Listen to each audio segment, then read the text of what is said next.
Good afternoon, everyone. The subject being given to me is Thailand and the path to economic growth. I just want to give you a couple of statistics.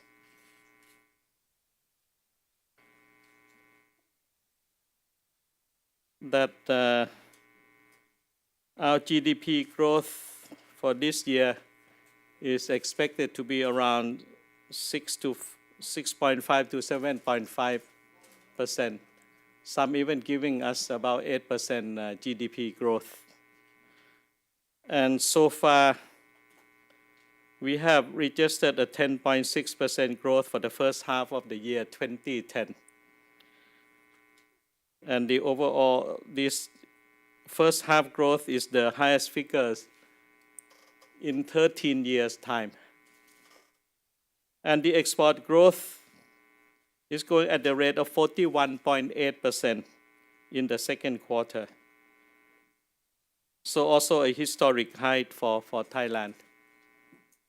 Even tourism that was down 20% the past 2-3 years. The first half of this year, the growth is about 13.7%. And as to the investment, especially the flow of foreign direct investment, this first half period of this year is 46% growth. And the stock market is very bullish indeed. It's 41% up. So it's, and then the past 3 months, the growth is around, on the average of 16%. And world-class company made announcement of their investment plans in Thailand, reinforcing that Thailand will hold a strong potential in the eyes of investors. Ford Motors just announced a US $450 million investment plan to build a new state-of-the-art passenger car. Mitsubishi Motors also announced $465 million investment to build a new plant, its largest in Southeast Asia.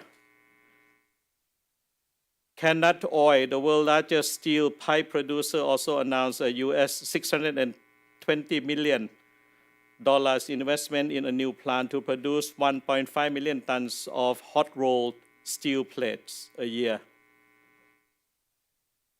This reflects a very high level of confidence that foreign investors still have in Thailand and our economic fundamentals and long-term prospects. And this is happening in spite of the fact of the very negative CNN reports throughout the past 2 years about the political turmoil in Thailand, particularly on the streets of Bangkok, a few hundred meters from the residence of the US ambassador in Thailand. How could this have, all of this statistic in a very positive manner have happened? I think the explanation has to do very much with the fact that the government is business friendly. We have a so-called public-private sector national committee chaired by the Prime Minister. I, as Foreign Minister, also sit on that particular committee. And then we meet every fortnight between economic ministers, Prime Minister, Foreign Ministers, about 6-7 of us from the cabinet. And on the other side of the table are the respective chairmen of the Thai Bankers Association, the Federation of the Thai Industries, and the Board of Trade of Thailand, which represents not only the Chamber of Commerce and Industry of Thailand, but also other 30 chambers of commerce and industries of foreign companies, whether American AmCham, French, Benelux, Japanese, Taiwan, South Korean, and so on. So there is this constant dialogue between the private sector, both domestic and foreign and the government constantly on a continuous basis, every fortnight. On top of that, my Prime Minister or myself, and particularly the Minister of Finance and the Minister of Industry, do meet constantly with the Foreign Chamber of Commerce in Thailand. So there is a constant dialogue. Any problems we try to solve right away, immediately. So we are very responsive to the needs, to the concerns of the private sector, both Thai and foreigners.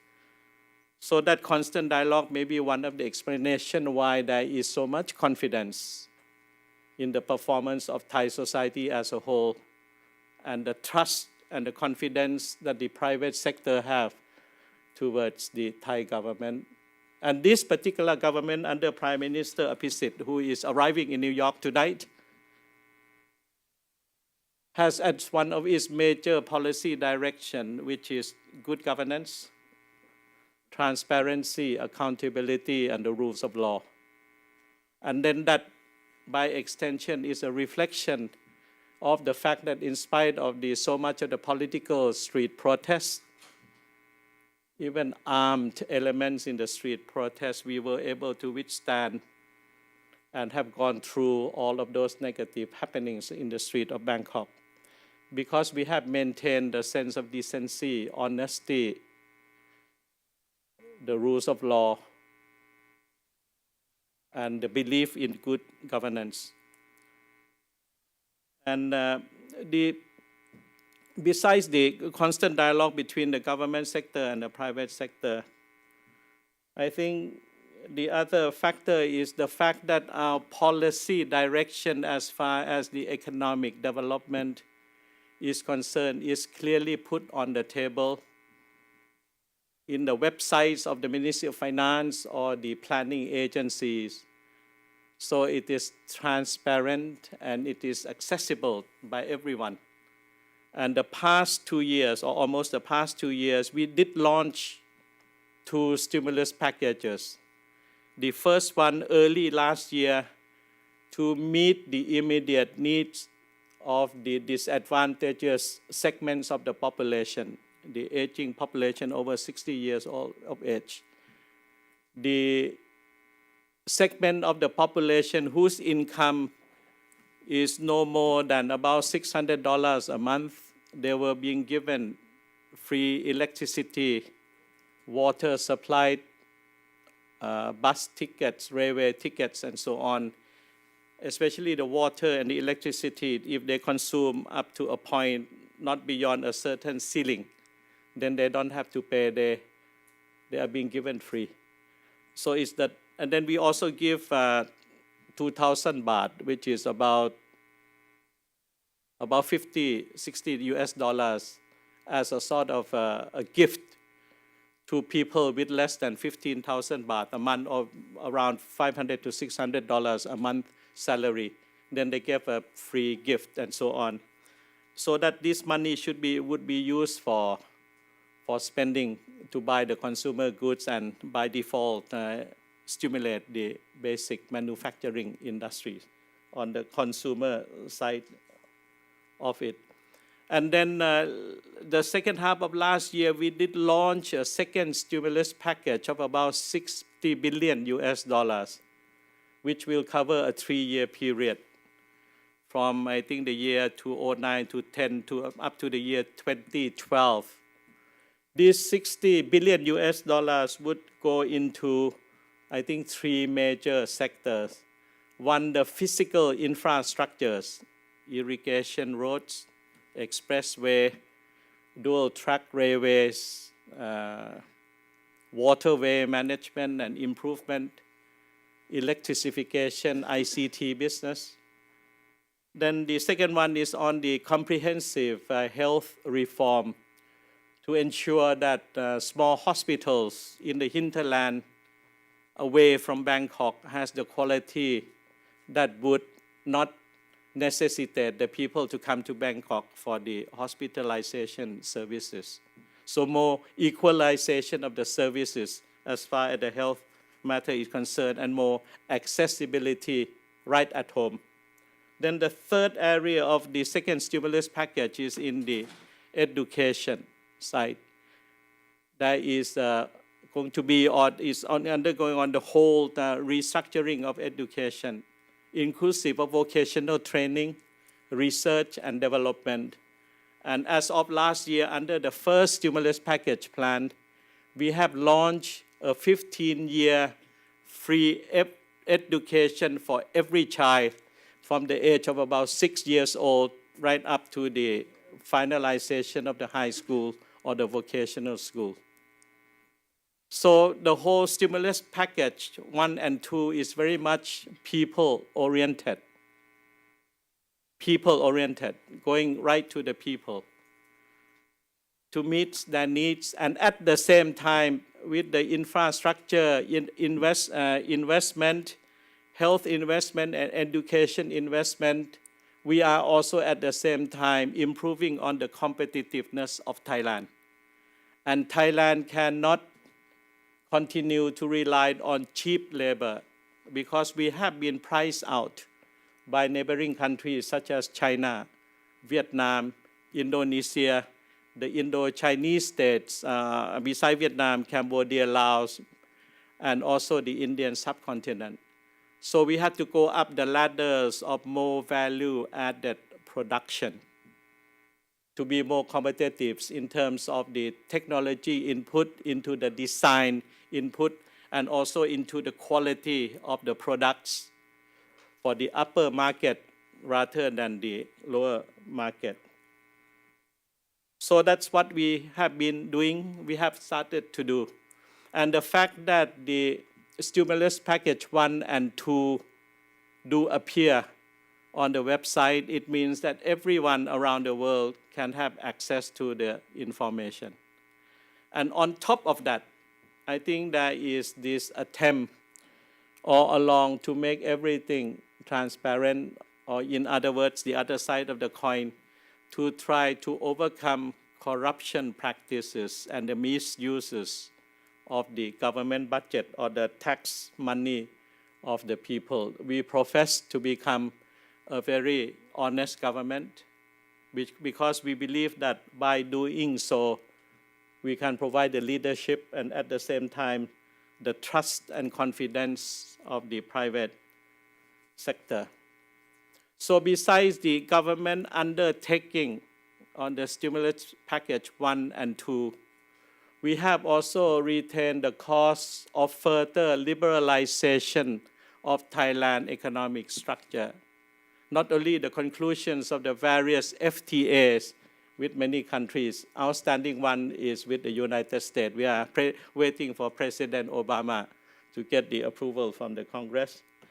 But we have also moved forward to turn the 10 nations of Southeast Asia under the ASEAN Society or Association to become one community by the year 2015 in the direction of the integration of the European continent under the European Union. So the target for the 10 ASEAN countries is to become one community of free flow of people, of capitals, of products and services, and so on. And to enhance that one, the catchword in the ASEAN side is the word connectivity, which means to connect the whole of Southeast Asia, both on land and in the sea. And the trade facilitation cross-border. And by extension, we have a definite program to connect the whole of Southeast Asia with Northeast Asia, namely Japan, South Korea, China, and by extension, the Russian Far East. And looking to the west is the connection of Southeast Asia to the whole of the Indian subcontinent. So connectivity will cover the whole of the Indian Ocean and the Asia-Pacific side of the Pacific Ocean. So this is a very big plan. And each year, there is a need of about $700 billion to provide this connectivity between the Indian subcontinent, Southeast Asia, and Northeast Asia. And on the connectivity side, there is a comprehensive report by the Asian Development Bank based in Manila. So this is the direction of Thailand as a country. And this is the direction of Thailand as a member of the ASEAN Association. Then my last point is, what is it in it for the United States business circle? Definitely, under connectivity, we have to improve the airports, aircrafts, communication equipments, ICT equipments, big power generator for the hydroelectric dams in Laos and to be built more and more in Myanmar. And we are moving also into the green economy, creative economy. And on top of that, the target for Thailand for the next 15 years is to use ethanol and other types of alternative and renewable energy for our electrical consumption or energy consumption to become less dependent on oil and gas. So we need the American technology to come into the alternative energy production, inclusive of solar, wind, etc. But we have slated 3 agricultural produce for ethanol production, namely manioc or cassava or tapioca, whichever word you want to use. Second is from the molasses coming from sugarcane, and third from palm oil. So we need the investment to produce better yield agricultural produce, and second, to turn them into energy. And I think we need the US technology. And just 10 days ago, I was attending this public-private sector national committee. And one of the projects that would be a national project for Thailand is to produce plastics from agricultural produce. And I know that in the United States, in the whole of the Midwest, you have been using corn husk and their shelf and so on to turn them into plastic for all the packaging facilities and so on. So we need that type of technology forthcoming from the United States to turn the rice, what you call husk, the rice leaf, tapioca leaves, sugar leaves, and so on, to turn them into plastic wares or raw materials for all the packaging, for all the plastics products, whether it's your ID card, ATM cards, and so on. So there is going to be a lot of rooms for US business to come in. Not to say the classical one of medical equipment, because Thailand has placed itself to become the hospital hub of the whole of Asia Pacific. And so far, we have at least 1 million of people from Japan, from neighboring countries, and particularly from the Middle East, to come to Thailand for the hospital services, which we pride ourselves of being second to none in terms of medical services and so on. And that's a lot of room for management know-how from the United States medical companies and all the equipment and all the medicines and so on that would be available for further investment and development. So this is in short, I just want to say about the economic situation in Thailand, the direction that we are taking at this moment for the next few years to come, to become more knowledge-based, more competitive as a country, and to have more value added in our agricultural produce, either for food, for industrial raw materials, or even for medical purposes. And I just want to reiterate as one last point that we have a very broad-based economic regime in the services like hospitalization, tourism, ICT, design, graphic, and things like this and so on, animation. In the manufacturing scene, we are second to the United States in terms of the production of pickup trucks But we have the smaller size, 1-ton pickup trucks. We produce about 1 million units a year. 60-70% of them are being exported worldwide. Then we are very advanced in the food and agro industries, but there is still further needs for the food safety, quality food, and so on. We have all the raw materials. At the same time, we are also a major marine producers and exporters. I think we are number one in the canned tuna and other types of frozen shrimps and so on. So we are a very broad-based economic country. A lot of opportunities for business activities by the American company. One last point on the political situation.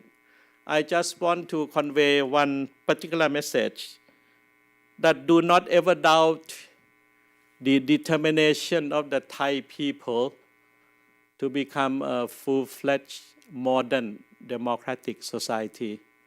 And I do come from the Democratic Party of Thailand, which is more than 60 years old. We are one of the oldest political party in the whole of Asian continent. We profess to belong to the liberal and democrat family of political parties and do believe in our earnesty to stay the course of the democratization process of Thailand. But what we need from the United States is the help on the best practices, on the enhancement and the strengthening of the democratic institutions of the Thai society, on the human resources development for politicians and people in all walks of life to behave as a democratic nation. Thank you very much, and I'm more than happy to entertain some of the questions. ขอบคุณมากครับ